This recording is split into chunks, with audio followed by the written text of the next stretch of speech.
All systems go. Clear for liftoff.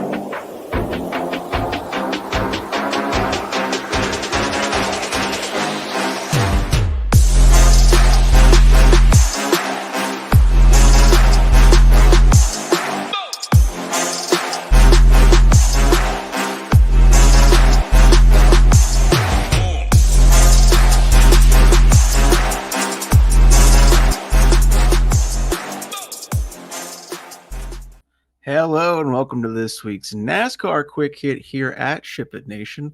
I am Eric, also known as TheGame, and today we're going to be discussing the Hollywood Casino 400 taking place at the Kansas Speedway.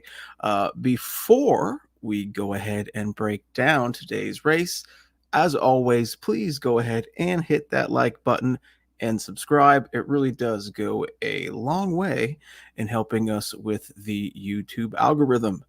And if you are a longtime viewer of the NASCAR Quick Hits here at SHIPIT Nation, you have noticed I turned the web camera on. It just took 30 races into the season for me to finally turn the webcam on. So hey, here I am. All right, let me get my face totally off the big main thing like this and get back to our track info. There we go. All right. This week we have Green Flag at 3 o'clock Eastern Time, and the TV coverage is on the USA Network in America and TSN 5 in Canada. Once again, this week we are back on a cookie cutter racetrack, which is a 1.5 mile intermediate speedway. There are 267 laps on deck, which equals out to 186.9 Dominator points. And as always, we want to target those Dominator points. So since we do want to target those points, but we don't have as many laps as we had last week, I'll be running at least 2 Dominators in each lineup. I will have some 3 Dominator lineups, but not too many. I will mostly be rolling out with the 2 Dominator lineups this weekend. All right, let me go back to my screen share overlay. There's my face. If I want to share my screen, share screen, entire screen, screen 1. Hey, almost looks like I know what I'm doing. Practice. Let's go ahead and quickly talk about practice. Saturday's practice session was once again broken down into 2 separate groups like we are used to. I still have to add the grouping to the stone, and this version of the stone we have up right here does not have the driver groups for practice, but that will be added in the finalized version. One thing to note this week for practice is that Group A had a considerable speed advantage over Group B. Group A had clean track, fresh track, cooler conditions, all that good stuff. So Group A had considerably better track positions over Group B. So if you do plan to use practice speeds to help you narrow down your player pool for Sunday's race, I recommend only comparing those drivers in Group A to Group A drivers, and vice versa for Group B drivers, only comparing those to Group B drivers. And lastly, the last big story coming out of practice this week is Chase Elliott, who will now be our donkey chalk for this week's race. About halfway, a quarter of the way through practice this week, Chase blew an engine. He started to lose a cylinder, lost power, etc. Chase still did attempt a qualifying run, fully knowing he would be going to the rear. And for our benefit, he qualified dead last.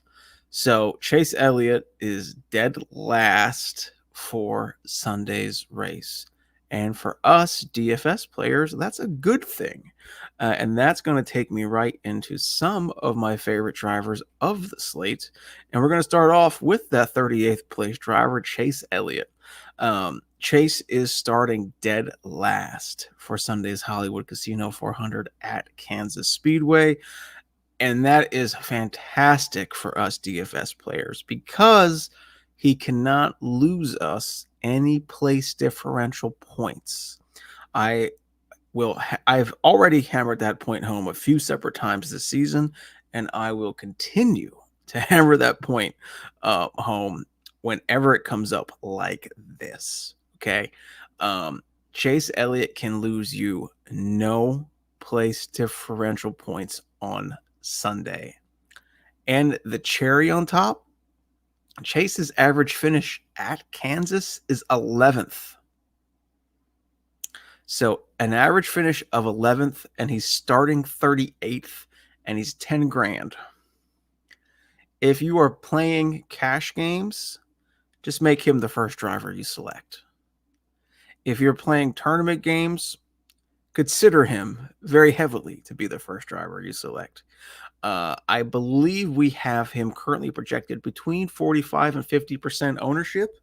And I can probably guarantee that I will be over the weight on that in tournaments. He's a smash play. Take it while we have it. Next up is the complete opposite of Christopher Bell, and that of Chase Elliott, and that would be Christopher Bell.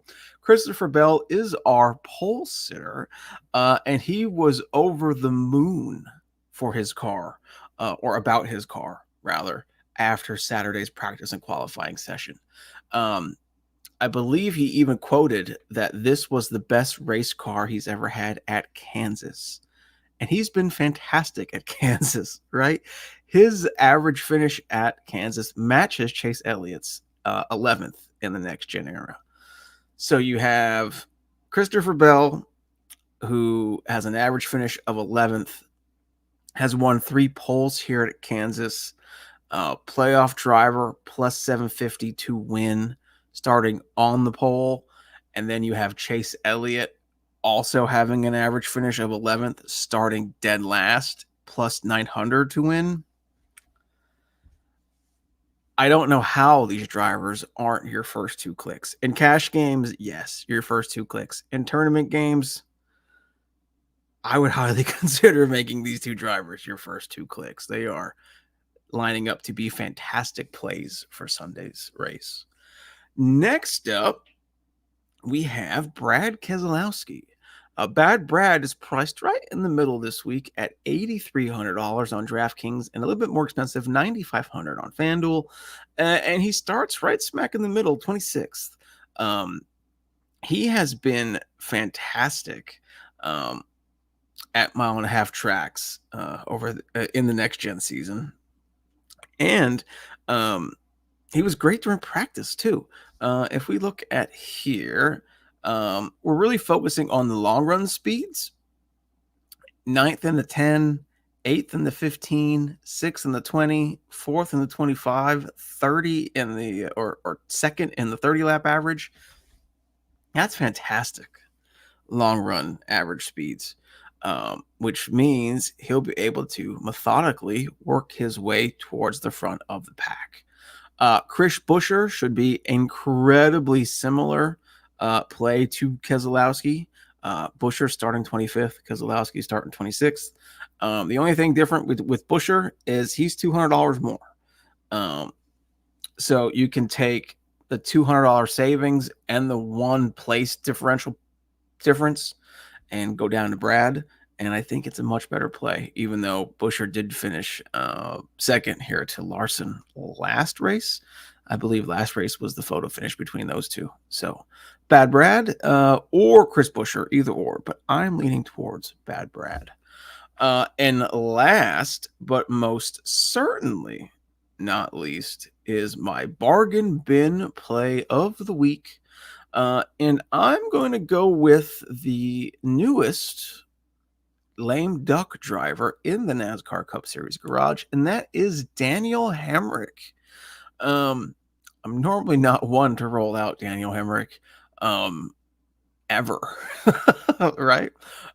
But he was decent in practice. 7th in the 15 lap average.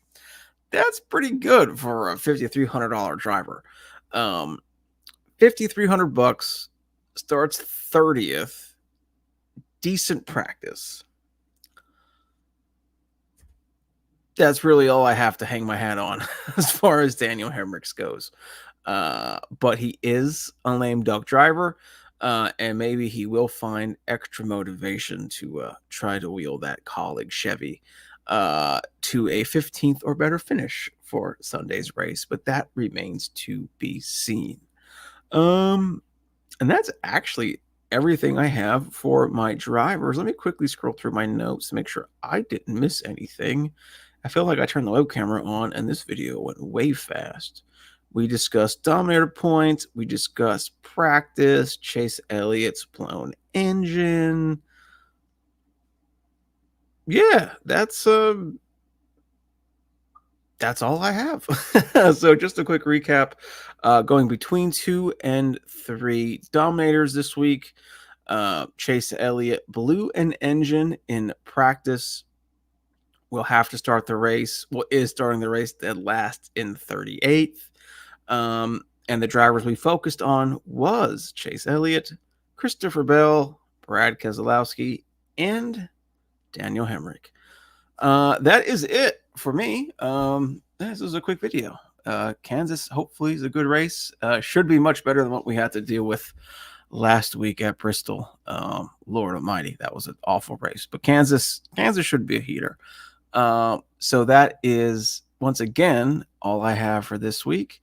And as always, let's ship it. Now you guys get to watch me while I hit the close. Boom.